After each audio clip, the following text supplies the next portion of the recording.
কর্কট রাশি ফেব্রুয়ারি 2026 আপনাদের বলছি বাস্তবতা বুঝে চললে এই মাসে ক্ষতি কম, লাভ হবে কিন্তু ধীরে হবে। কারণ ফেব্রুয়ারি মাস এমন এক মাস যেখানে আবেগ দিয়ে সিদ্ধান্ত নিলে ভুল হবে, আর হিসেব করে চললে আপনি নিজেকে বাঁচাতে পারবেন। এই মাসে সবাই আপনার কথা বুঝবে না, কিন্তু আপনি যদি পরিস্থিতি বুঝে চলেন তাহলে বড় বিপদ কিন্তু এড়িয়ে যেতে পারবেন। তাই শেষ পর্যন্ত শুনুন, কারণ এই মাসে ভুল মানেই কিন্তু খুব বড় ক্ষতি।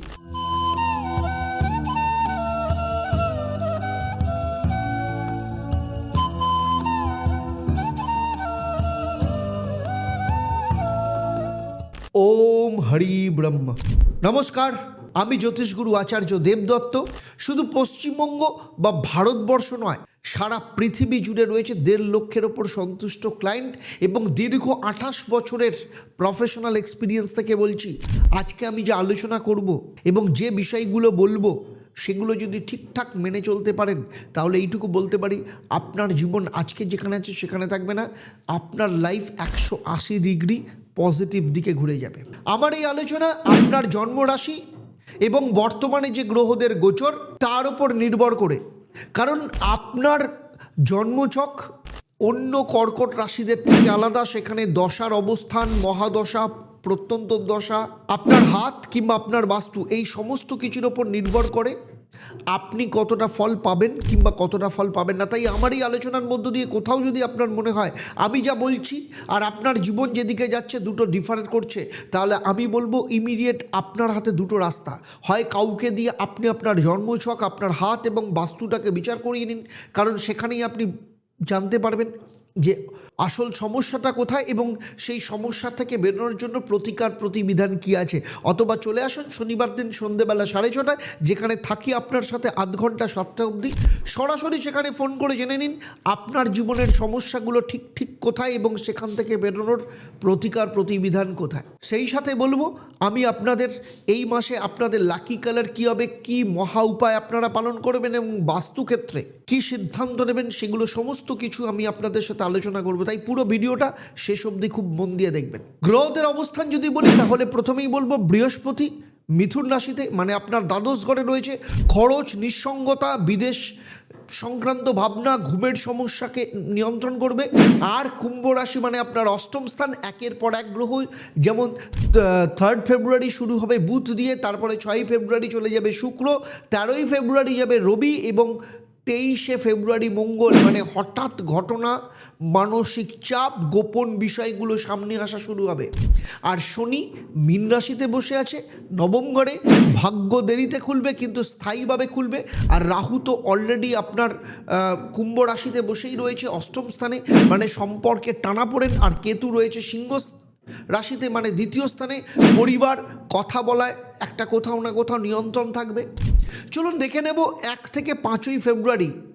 মানসিক চাপ এই সময় স্পষ্ট থাকবে। এই সময় আপনি বুঝতে পারবেন সব কথা বলা বা সবার সঙ্গে বলা সব কথা উচিত নয়। চলুন শরীর স্বাস্থ্যের দিক থেকে দেখে নেব। ঘুমের সমস্যা, বুক ধড়ফড়, পুরনো রোগ কারোর ক্ষেত্রে মাথা তুলতে পারে। আর্থিক দিক থেকে খরচ বাড়বে। সঞ্চয় কারোর ক্ষেত্রে হাত দিতে হতে পারে, ভাঙতে হতে পারে। পড়াশোনার ক্ষেত্রে মন বসবে না, তাই একা পড়াই এই সময় কিন্তু ভালো হবে। আর প্রেমের ক্ষেত্রে বলবো যে একে অপরের প্রতি সন্দেহ প্রবণতা বাড়তে পারে। অকারণ ভাবনা আপনাকে কিন্তু ভাবাতে পারে। আর যারা চাকরি করেন তাদের ক্ষেত্রে বলবো কাজ ঠিক আছে, তবে মানসিক চাপ একটু বেশি পরিমাণেই আপনি অনুভব করবেন। বিবাহ এবং দাম্পত্য জীবনের ক্ষেত্রে যদি দেখা যায় তাহলে পারস্পরিক কথা কম, ভুল বোঝাবুঝি বেশি হওয়ার সম্ভাবনা রয়েছে। তাই একে অপরের ক্ষেত্রে সংযম রাখা ভীষণ দরকার। আর যারা ব্যবসায়ী রয়েছেন বলবো এই সময় কোনো ঝুঁকি নেবেন না, হিসেবপত্র সমস্ত কিছু ঠিক রাখুন। আর বিদেশ সংক্রান্ত ক্ষেত্রে বলবো যারা কানেকশন করতে চাইছেন, বিদেশে যারা যেতে চাইছেন সে ব্যাপারে চিন্তা থাকবে। ফল কিন্তু এখন নয়, সময় লাগবে। প্রচুর চেষ্টা করছেন কিন্তু কিছুতেই চাকরি হচ্ছে না, কিংবা ব্যবসা করছেন, ব্যবসাতে প্রচুর লস হচ্ছে, কিছুতেই লাভের মুখ দেখতে পাচ্ছেন না, কিংবা আপনার সন্তানের বিয়ের চেষ্টা করছেন কিন্তু কিছুতেই বিয়ে হচ্ছে না, অথবা বিয়ে দিয়েছেন কিন্তু বিবাহিত জীবন অত্যন্ত খারাপ, ডিভোর্সের মুখোমুখি জায়গায় দাঁড়িয়ে আছে, অথবা দীর্ঘদিন ধরে চেষ্টা করছেন কিন্তু বলে কিছুতেই সন্তান সুখ আসছে না, নাকি আপনার সন্তান প্রচন্ড অবাধ্য, পড়াশোনা করছে না, কোনোভাবেই মন দিতে পারছে না, অথচ সামনে পরীক্ষা, কিছুতেই বুঝতে পারছেন না কি করবেন। যদি এমন কিছু সমস্যা থাকে যেগুলো নিয়ে আপনি ভাবছেন যে আপনি আর জীবনে বেরোনোর রাস্তা খুঁজে পাচ্ছেন না, প্রচন্ড বিভ্রান্ত, মানসিক দিক থেকে ক্লান্ত, মানসিক অশান্তিতে ভুগছেন, তাহলে আমি বলবো, আমি জ্যোতিষগুরু আচার্য দেবদত্ত, 27 বছরের অভিজ্ঞতা এবং 1.5 লক্ষের ওপর যে সন্তুষ্ট ক্লায়েন্ট সারা পৃথিবী জুড়ে রয়েছে তাদের ভরসা এবং বিশ্বাস নিয়ে আমি কলকাতায় গড়িয়াহাট এবং হাতিবাগান, সেই সাথে শিলিগুড়ি, তমলুক এবং বর্ধমানে অফলাইন চেম্বারে কিংবা অনলাইনে সরাসরি আমার সাথে কথা বলতে, আমার সাথে কনসালটেশন বুক করার জন্য নিচের নাম্বারে এক্ষুনি যোগাযোগ করুন। 6 থেকে 12 ফেব্রুয়ারি এই সময় আপনার জীবনের বাস্তবতাটা ধীরে ধীরে পরিষ্কার হবে। এই সময় কিছু সত্য সামনে আসবে যা শুনতে হয়তো ভালো লাগবে না, কিন্তু অবশ্যই আপনার জীবনের জন্য দরকার ছিল। শরীর স্বাস্থ্যের দিক থেকে মানসিক চাপ থাকলেও সেটাকে নিয়ন্ত্রণ করা সম্ভব, তাই ডেলি রুটিনকে কন্ট্রোল করা ভীষণ দরকার। আর্থিক দিক থেকে অপ্রয়োজনীয় খরচ বন্ধ করুন এবং এই সময় কোনো ধার দেওয়া বা ধার নেওয়া এড়িয়ে চলুন। পড়াশোনার ক্ষেত্রে বলবো যে বিষয়ে বদলানোর ব্যাপারে চিন্তা মাথায় আসবে, বাস্তব সিদ্ধান্ত নিন, যথেষ্ট ভালো থাকবেন।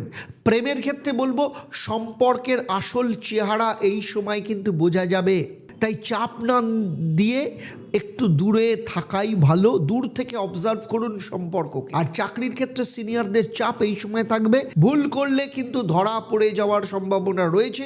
আর বিবাহের ক্ষেত্রে বলবো পরিবারে ঠান্ডা পরিবেশ একটা থাকবে, আলোচনার মধ্যে সংযম রাখা ভীষণ জরুরি। আর যারা ব্যবসায়ী রয়েছেন এই সময় পুরনো ক্লায়েন্টের সাথে কোনো ঝামেলা হতে পারে, তাই খুব নিয়ন্ত্রণে রাখুন নিজেকে, ডকুমেন্ট যাচাই করে তারপর যে কোনো সিদ্ধান্ত নিন। আর বিদেশ সংক্রান্ত ক্ষেত্রে কাগজপত্রের জট এই সময় কিন্তু দেখা যেতে পারে। এরপরে চলে আসছি 13 থেকে 22 ফেব্রুয়ারি, হঠাৎ পরিস্থিতি এই সময় বদলাতে পারে। এই সময় অষ্টম ঘর অর্থাৎ কুম্ভ রাশিতে সক্রিয়তা বেশি থাকবে, ফলে হঠাৎ কোনো ঘটনা ঘটতে পারে। শরীর স্বাস্থ্যের দিক থেকে এই সময় কিন্তু সতর্ক থাকুন, অপারেশন বা মেডিকেল টেস্ট কারোর ক্ষেত্রে হতে পারে। আর্থিক দিক থেকে এই সময় হঠাৎ করে কোনো খরচের বোঝা আপনার ওপর কিন্তু চাপতে পারে। ইন্স্যুরেন্স যাদের রয়েছে কোনো না কোনো ক্ষেত্রে কাজে লাগতে পারে এই সময়। পড়াশোনার ক্ষেত্রে এই সময় চাপ তো বাড়বে, তবে ধৈর্য ধরা ভীষণ দরকার তার পাশাপাশি। আর যারা লাভ রিলেশনের মধ্যে রয়েছেন, প্রেমের ক্ষেত্রে বলবো গোপন কথা সামনে আসতে পারে, সম্পর্ক টেস্টের মধ্যে পড়তে পারে। আর চাকরির ক্ষেত্রে বলবো অফিস পলিটিক্স থেকে একটু সাবধানে থাকুন, কোনো রকম পলিটিক্সে পা দেবেন না, যে কোনো বিষয় নিরপেক্ষ থাকার চেষ্টা করুন। আর বিবাহে বা দাম্পত্য জীবনের ক্ষেত্রে বলবো স্বামী স্ত্রীর পরস্পরের মধ্যে অবিশ্বাসের পরিবেশ তৈরি হতে পারে, কথা কম বলাই কিন্তু ভালো। আর যারা ব্যবসায়ী রয়েছেন পার্টনারের ওপর একটু নজর রাখুন, আপনার ক্ষেত্রে কিন্তু লাভজনক হবে তাতে। আর কাগজ সই করবার আগে বা চেক সাইন করবার আগে ভালো করে ভেবে তারপর করবেন। আর বিদেশ সংক্রান্ত ক্ষেত্রে চিন্তা থাকলেও কিছু না কিছু ফল এই সময় দেখবেন। এরপরে আসবো 23 থেকে 28 ফেব্রুয়ারি, নিয়ন্ত্রণে এলে ক্ষতি কমবে। অর্থাৎ 23 ফেব্রুয়ারির পর মঙ্গল অষ্টম ঘরে এসে পরিস্থিতিকে কিন্তু তীব্র করবে। যদি আপনি নিয়ম মেনে চলেন তাহলে কিন্তু বিপদ এড়ানো যাবে, কারণ এই 23 তারিখ থেকেই আপনার অষ্টম স্থান কুম্ভ রাশিতে চতুর্বর্গীয় ফল শুরু হচ্ছে। শরীর স্বাস্থ্যের দিক থেকে শারীরিক শক্তি থাকলেও যে কোনো ক্ষেত্রে আপনাকে ঝুঁকি এড়াতে হবে। আর্থিক দিক থেকে নতুন বিনিয়োগ এই সময় একদম নয়, সঞ্চয়কে রক্ষা করা ভীষণ জরুরি। পড়াশোনার ক্ষেত্রে ধীরে ধীরে উন্নতি হবে, ফল কিন্তু একটু পরে আসবে। প্রেমের ক্ষেত্রে বলবো সব থেকে ভালো হচ্ছে পারস্পরিক একটু দূরত্ব রাখুন, কারণ আবেগের মাথায় কোনো সিদ্ধান্ত নেবেন না, সম্পর্ক কিন্তু হানিকারক হয়ে যেতে পারে। আর চাকরির ক্ষেত্রে বলবো কাজে ব্যস্ততা থাকবে, চাপও থাকতে পারে কাজের ক্ষেত্রে। আর বিবাহ এবং সন্তান সংক্রান্ত ক্ষেত্রে বলবো সন্তান সংক্রান্ত বিষয়ে সিদ্ধান্ত একটু পিছিয়ে নিন, কয়েকদিন ওয়েট করুন, কারণ সময় কিন্তু এখন অনুকূল নয়। আর ব্যবসায়ীদের ক্ষেত্রে বলবো ভেরি ভেরি ইম্পর্টেন্ট, স্ট্র্যাটেজি বদলান, রিস্ক ম্যানেজমেন্ট এই সময় কিন্তু ব্যবসার ক্ষেত্রে ভীষণ দরকার। আর বিদেশের সংক্রান্ত ক্ষেত্রে ভবিষ্যতের সম্ভাবনা কোনো না কোনো ক্ষেত্রে তৈরি হতে পারে, যার ফল মার্চ কিংবা এপ্রিলে দেখতে পাওয়া যাবে। কখনো কখনো ঈশ্বর মন্দিরে জন্ম নেন না, তিনি জন্ম নেন মানুষের মনে। ঠাকুর শ্রী শ্রী রামকৃষ্ণ পরমহংস দেবের জন্মতিথি 1 মার্চ 2026। দক্ষিণেশ্বরের কাছেই গড়ে উঠছে ঈশ্বরের মন্দির। এই মন্দিরটা শুধু ইট পাথরের নয়, এ আপনার আমাদের চেতনায় নির্মিত।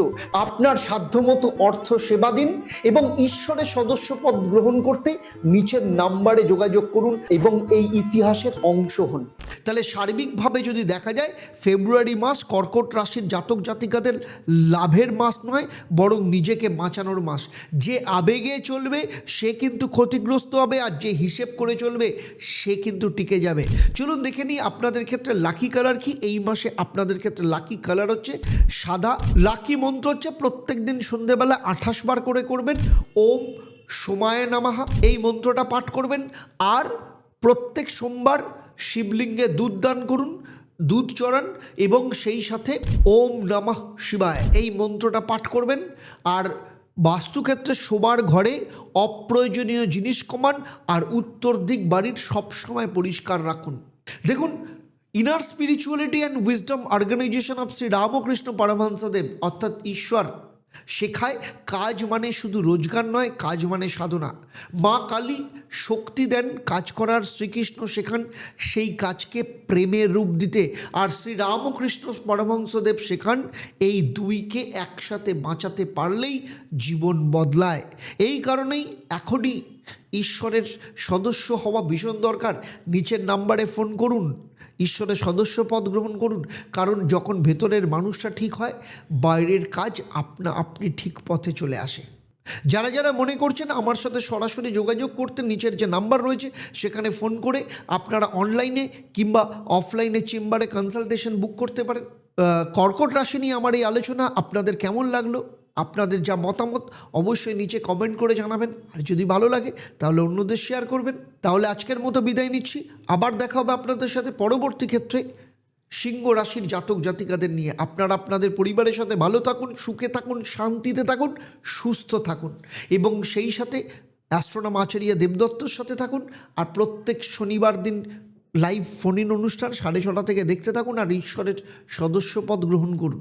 আর চলুন একসাথে সবাই মিলে বলি ওম একং ব্রহ্ম প্রেমং পরমম, অর্থাৎ ব্রহ্ম তো একই, কিন্তু তাকে পাওয়ার রাস্তা প্রেম নিয়ে। নমস্কার, ভালো থাকবেন।